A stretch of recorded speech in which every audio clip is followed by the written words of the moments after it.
Hey there!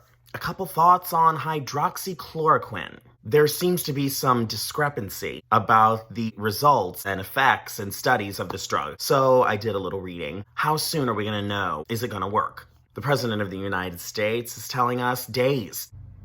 Unfortunately, the opinion of some expert doctors is not the same. It could be weeks or months before we know the results of this drug. Now, there are 15 research centers across the United States that are doing clinical trials on this hydroxychloroquine. CNN reached out to all 15 centers. 7 of them didn't know when the results would be ready or didn't respond. Of the other 6 places reached out to, all of them said it would be months before the results would be ready. Why? Because a clinical trial cannot be done in days. You have to find the study subjects. Then these study subjects have to take the drug for days at a time.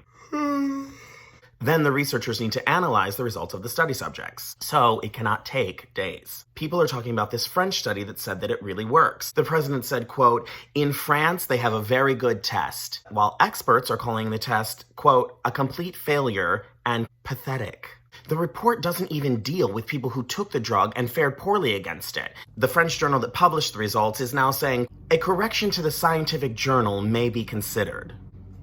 And what about these delays the president keeps talking about? Well, the president is claiming there's a mysterious power that's trying to keep all of this research in the lab, and he had to bust in and implement the human studies. What? Meanwhile, the infectious disease experts are saying they have no idea what he's talking about. They haven't heard of anyone who's trying to slow down the study of this drug. In fact, they were planning these trials long before Trump even mentioned the drug. The first time hydroxychloroquine was mentioned by the president was on March 19th. Dr. David Boulware of the University of Minnesota started planning his clinical trials on March 9th.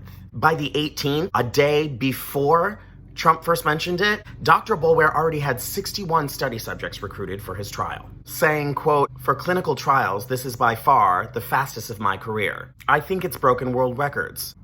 Is it safe? President Trump, April 1st. It doesn't kill you. April 4th. What do you have to lose? Take it. Research analysts for the journal Antiviral Research are saying that the drug is considered to be safe and there are mild side effects that are generally transitory. But the margin between the therapeutic and the toxic dose is narrow. What do you have to lose?